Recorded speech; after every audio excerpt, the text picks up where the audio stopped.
We're discussing Nevada's reopening and recovery with city and county leaders. That's today on Nevada Week.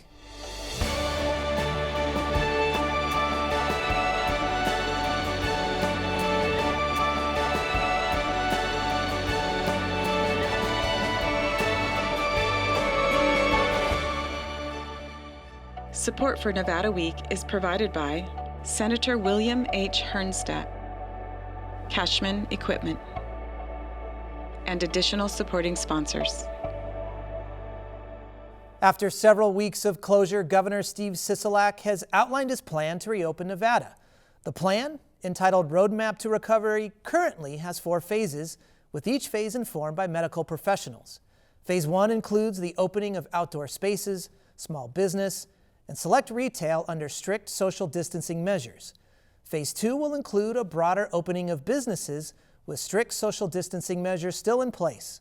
Vulnerable populations will still be encouraged to stay at home. Phase 3 will ease measures on some public and mass gatherings and will allow non-essential travel with highly modified operations. Phase 4 will allow all businesses to reopen, but will still encourage advanced hygiene techniques. To ensure Nevadans can return to a new normal safely, city and county leaders will need to work together during each phase.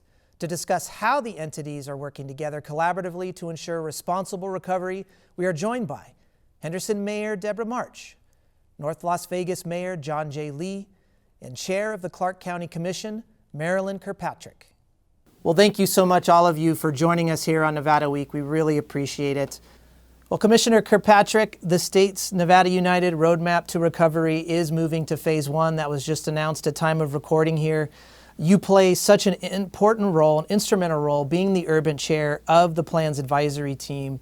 When we're looking into Phase 1 here, and we look collectively really at what the county and citywide reopening might look like, what's top of mind really to ensure that we're successful on both the public health side and also economic recovery front simultaneously?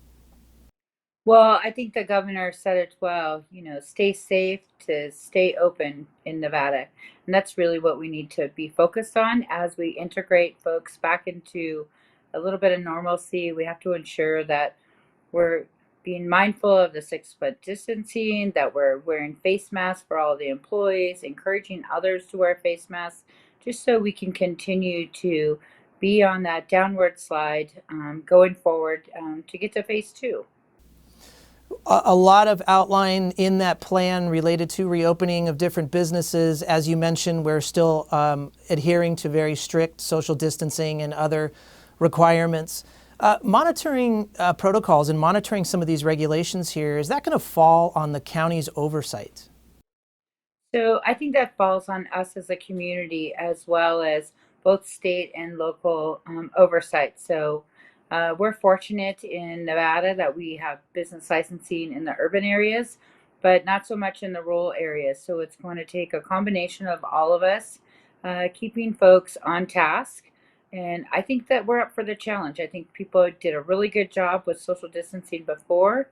Now that they're out and able to go to some of their smaller shops is going to be there, and they don't want to go backwards. So I feel comfortable that everybody's going to work together to keep us on track. Mayor Lee, obviously you've gone through planning phases already, but a lot of what you are planning already has to be set in. And I want to talk specifically about something that North Las Vegas has done prior to this, and that is creating this map that you have of available restaurants to kind of keep the retail going.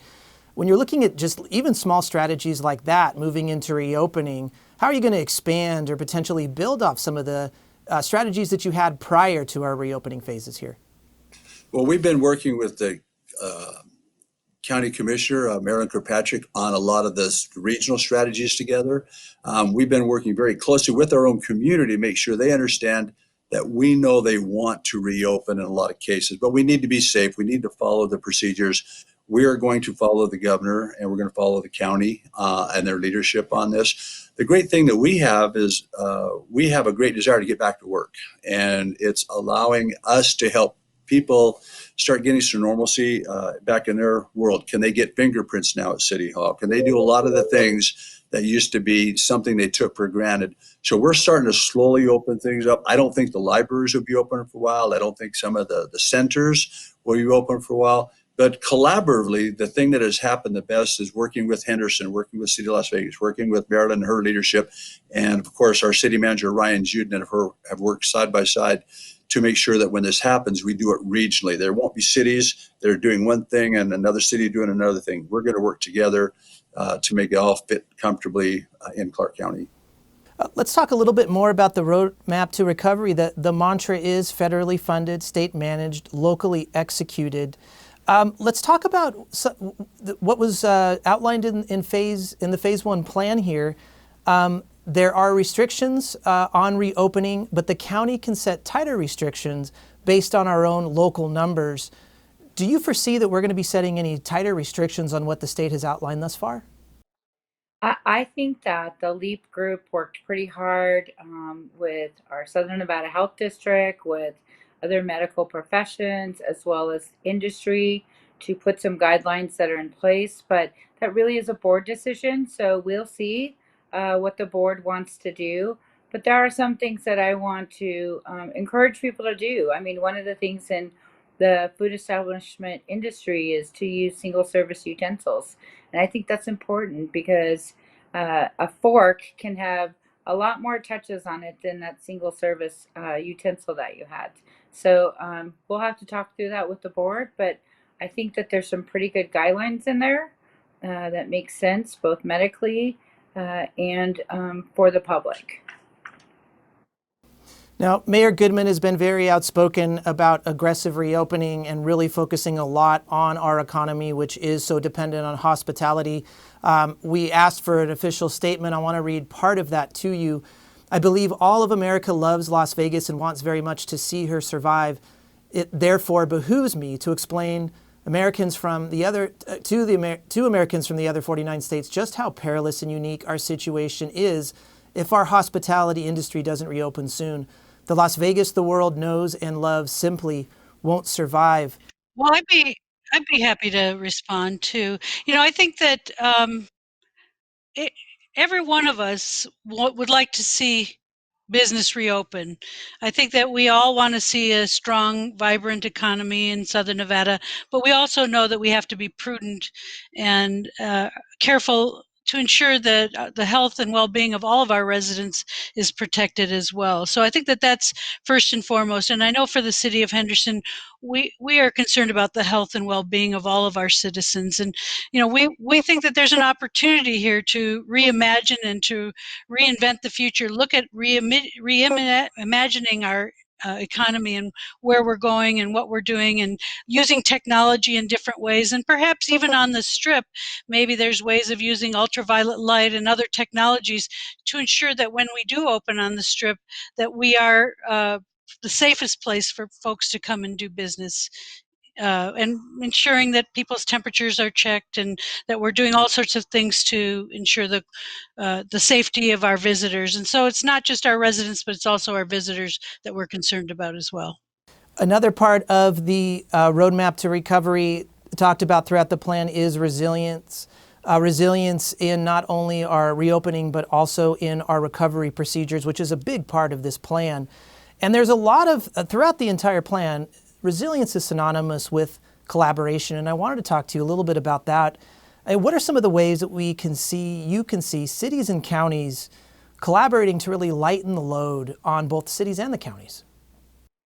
Well, I mean, so that's we are great at rebounding. We are great at being resilient and reinventing ourselves. And the more that we talk and the more flexibility that we can give to businesses. So one of the things that we've done, we've established a Southern Nevada recovery team. They're all working together. There's folks from the industry, there's folks from governments, there's elected officials, and they're all working together to see what can we look at holistically so that everybody can benefit. And we have those conversations on a regular basis, whether it's our financial folks talking each and every day on what they think projections might look at, whether it's our county manager and our city managers talking about what things that they may need. And that helps us really put the puzzle together on moving forward.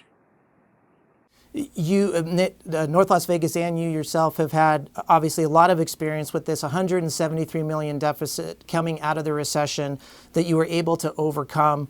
That did lead to a lot of layoffs, a lot of pay cuts. Are we in a situation now when we're looking at projections of how much revenue might be lost here? But let's not forget that we're incurring a lot of expenses too, and a lot of the additional public health pieces that each city and county is dealing with here. Mayor Lee, is there a way of getting around that we're going to need to do layoffs? We're going to need to have some pay cuts here at the city level?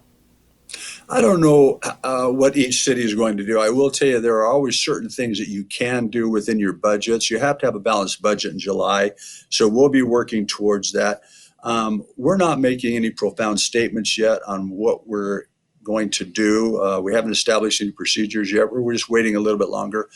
My goal would be to be able to keep the team that we put together here, and to be able to, after the last heck that we went through, we made a lot of those changes already that gave us a stronger base to work with. So I'm not sure if we'll see very many changes in North Las Vegas, but there are things that we will reorganize within our organization. And I know we're dealing with our unions right now, and that's a big issue. How do we overcome this big dollar amount that now we're absorbing as debt? So that'll be yet to be seen. Let's talk a little bit just about the fiscal management side of this. The county announced $448 million of COVID-19 related costs, plus a projected of $1.1 billion loss in revenue. It's a significant amount of money, but now we're moving into reopening, and we could see potentially the economy drive a little bit more income and revenue in, but yet that doesn't mean that the public health expenses are going to go down. I'm just wondering at the county level, how do you manage that? I mean, it almost seems like it can change on a daily basis. So it can, and it really is public health first, and then economy second, because we know if our community is healthy, that the economy will thrive.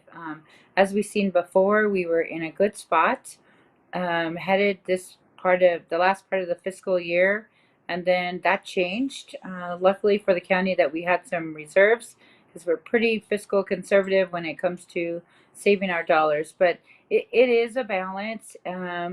But we collaborate across everywhere, across the state, across the county jurisdictions, and I feel comfortable that we're going to be able to watch it slowly every single day. Mayor March, let's go to you with the same question here. Is there a way, do you think, the city of Henderson to get around pay cuts and some level of layoffs here as we're moving into the next 12 to 18 months? You know, the city of Henderson has always been very fiscally prudent, and we have run a lean government. In fact, we have 6.7 employees per 1,000 residents. We've always maintained a very lean operation. That being said, there are things that we know we have to do. We're looking at our expenses. We've cut travel, and we've cut training budgets. We've looked at, we're negotiating right now with all of our bargaining units to hold the line, knowing that we really aren't in a position to offer raises to our employees. We, as elected officials, and including our judges, have all agreed not to take a pay increase, that even though they may have been due to COLA changes, we've all agreed to hold the line. We're looking at ways that we can cut our expenses and be fiscally prudent to ensure that we're ready for what's coming. And on the 19th of May, we'll be hearing our final budget that we have to submit to the state, and I'm sure there'll be other recommendations going forward as to how we hold the line to ensure that we protect our public and ensure, a vibrant future. But at the same time, just like you're watching the federal government and the investments that they're making in local communities and in states to get the economy moving again, it's important for local governments to also do that. So projects where we have resources that we can roll out some resources to help incent and move things along, that's great. Like in the last economic downturn, we looked at fuel revenue indexing. That was a huge tool that allowed us to put money on the streets, or SNPLMA money, public lands money, that allowed us to invest in the community and to get jobs created and to do things to encourage investment. And my hope too is that as the county uses its CARES money, that there'll be opportunities opportunity to invest in projects in the community or with small businesses to ensure that they stay in business as well. Let's switch and talk a little bit about the federal relief that's come through. Of course, CARES Act was signed at the end of March, $1.25 billion to the state. Clark County got $295 million allocated. The county is yet to decide on how that money is going to be allocated. Why are we in a holding pattern there? So let me clarify a few things. So it's a total of 1.25 billion to the state, which includes Clark County and Las Vegas's component. So that really is about $750 million to the state only, and then the piece to the South. So what we're doing today, and we know that the social component is something that we have yet to see and address. And the bill says that the dollars have to be dispersed by December 31st of 2020. So we have had to make some initial costs. PPE for across the valley we've purchased. We've had to do stand up the homeless camp at Cashman Field so that our homeless had some hospitalization quarters there. We've had to secure some leases so that we could put folks in a safe place if the hospitals became part of a surge. We've yet to use those today, but that doesn't mean that we won't use them as we work through phase one. So good leadership is sit back and wait. Let's go to CARES 2.0 here. If there are provisions for smaller cities and an allocation of money does go directly to City of Henderson, first off, if you were to help draft a bill like that, where is that money most important right now within your city?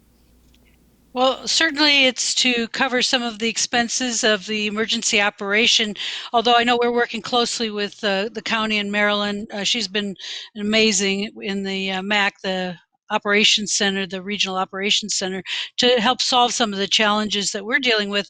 But we've spent quite a bit of money standing up child care facilities, ensuring that we have food services to our vulnerable populations, working with some of the assisted living facilities and long-term care facilities to make sure that they have adequate PPEs, and making sure hospitals and others who are providing emergency support have the tools and the equipment that they need to be safe as they're making emergency responses. And as one who speaks regularly about how our residents lead regional lives, they aren't just staying in Henderson.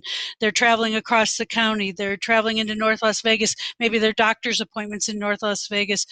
We all have to be in this together. And certainly we've got big challenges to ensure that the gaming industry gets back online and does business in a safe and new way that will ensure that our public is protected, but then also attracting new business and industry to ensure that sustainability and vibrant economy that we have become accustomed to in Southern Nevada. Yes. Mayor Lee, I want, if you could potentially build off of that too on the recovery side of this, and I want to come back to CARES 2.0 relief. More than likely, as that relief is passed, there's going to be a lot more focus not only on providing relief for the PPE and some of the public health pieces and some of the expenses that have been incurred over the last several months, but also in moving us forward and recovering economically specifically. Again, if you were to help draft that bill, how can money best be spent to make sure that the economy is recovering in North Las Vegas the right way? That's kind of a good question. I'm not looking for federal support to help us in North Las Vegas when it comes to the next 18 to 24 months. That money should be specifically for reimbursement, But I will tell you this, that in North Las Vegas, we have a great opportunity. We have an abundance of land here. We've just got to put infrastructure in the right places. We've got a great economic redevelopment team here that's continually working to this day. There's a lot of money on the sidelines now just waiting for this economy, this COVID to go away. I think Las Vegas is going to rebound very, very quickly. I'm not saying that we might not need a special session or something, because we all are involved in a huge potential debt, coming up towards us. But I think the next 18 to 24 months are going to be very good for cities and the county to rebound quicker than most anywhere in the United States. So I'm real positive on what we have to offer in Southern Nevada. And you mentioned special session, state special session, legislative session is potentially in the future. Is there a specific policy or anything the legislation you think can do that would really benefit a city like North Las Vegas, where there is a current gap that you see? I would leave that up to them. If you have $10 in your wallet, you have 10 more dollars than the state has. The state runs really lean. And to think that the state's going to come in and give you a lot of money is not truthful at all. I think the interesting thing is I used to think that terrorism was probably the one thing that would just destroy us over and over again in the gaming, tourism, and hospitality business. But now I can see right now that there's been a whole new way to look at what's going on within gaming, tourism, and hospitality after this COVID-19 virus. I will tell you diversification, which is happening. These two other leaders here in the county and in the city are right alongside me, realizing that, we have gaming, but it's actually, mining is now the number one economy in Nevada. Gaming can be taken out so quickly. So I think all of us are working together to see that we can prop up gaming. It is the golden goose that helps this valley continue. A lot of the taxes do come from the people who come here and visit, but we need to do more to strengthen our economy. And so I think we've got great leadership in the elected officials here. I think that's the way we're all working right now towards that direction. I want to transition just to that, Mayor Lee. We're talking about diversifying our economy here. Derek Thompson, a reporter for The Atlantic, recently wrote about urban recovery post-COVID and what it might mean, and he compared our situation. He used the metaphor of a forest fire, not because of the devastation alone here, but because there is so much opportunity for regrowth and diversification and potentially a strengthening of what the economy is. Mayor March, I want to ask you, we've already talked about some of it, about the IT side particularly here, but do you see that there's new doors for opportunity, maybe on a larger scale? We're looking at some of our larger IT infrastructure, transportation infrastructure even, to pilot new things and for cities to reinvent themselves. Absolutely. I think that there's artificial intelligence. We've already started doing some work with companies like Aptiv. But in terms of technology, I know here in the city of Henderson, we have over 900 folks working from home because we were able to get the technology working in our community. And we're issuing licenses, we're issuing permits for doing improvements on their properties, and we're able to do that from a technological standpoint. I think that the use of technology will be a part of our future going forward. And I think that whether it's in the hotels or whether it's in government and how we do business, and certainly even in schools, we haven't even talked about how schools will return in the fall, and looking at perhaps using technology to ensure social distancing and making sure that our kids continue to learn even over the summer as well. So technology is going to play a huge part in that as well, and we should plan for that and look at that as part of the diversity of our economy going forward. Mayor Lee, we've talked about this already. You have experience reinventing a city in what is more of the ashes of a recession. We've built and reinvented North Las Vegas differently. Are there learning lessons that we can potentially share with not only cities here in Southern Nevada, but maybe cities across the state, and things that we might be able to replicate on a larger scale when we're looking at our recovery here? Probably if you watched and saw what we did while we were doing it. But I will tell you that was back then. This is new. This is everything's forward. An example would be we recognize the healthcare industry is really in China right now. Everything's over there. The medicines, everything that was going on. We're waiting for China to build it and send it to us. I've been on the phone with Senator Reed, John Porter in his office, trying to get the message out to some of those pharmaceutical companies that you need to come back to America. You need to come back somewhere that we benefit and we have a little bit of our own healthcare security again. So we're doing what we can to see if we can bring that economy to Southern Nevada also. It's a very, very good economy. It's very needed for our country.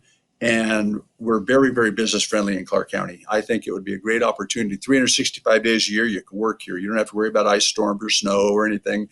And I think this would be a great place for that to land. So we are working on that right now. And we would hope that if they do come, whether they come to Las Vegas, Henderson, to us, that we share in the success of helping our nation bring that back to our states. So I'm looking forward to opening new doors, not telling you about the doors that we've already moved through. Thank you for joining us this week on Nevada Week.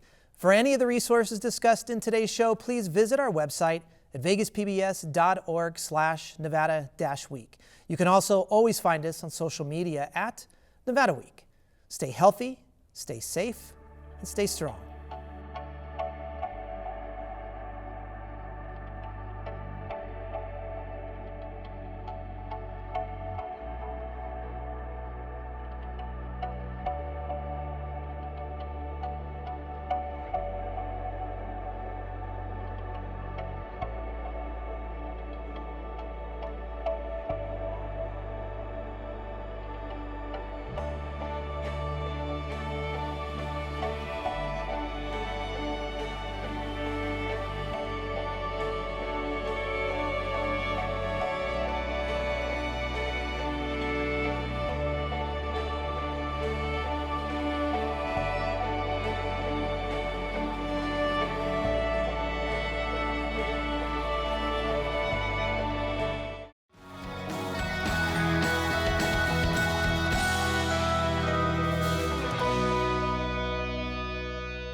ለማን ነው ቤታችሁ የምትቀመጡት? እኔ ቤት የምቀመጠው ለቤተሰቤ ነው። Tôi đang ở nhà cho láng giềng tôi. Yo me quedo en casa por mi hijo y mi familia. Nananatili ako sa bahay para sa mga kapatid ko. 我为了我的社区留在家里。 Together we'll get through this. Nevadans are strong. Nevadans are resilient. We will get through this together. Please join me and the First Lady in Stay home for Nevada.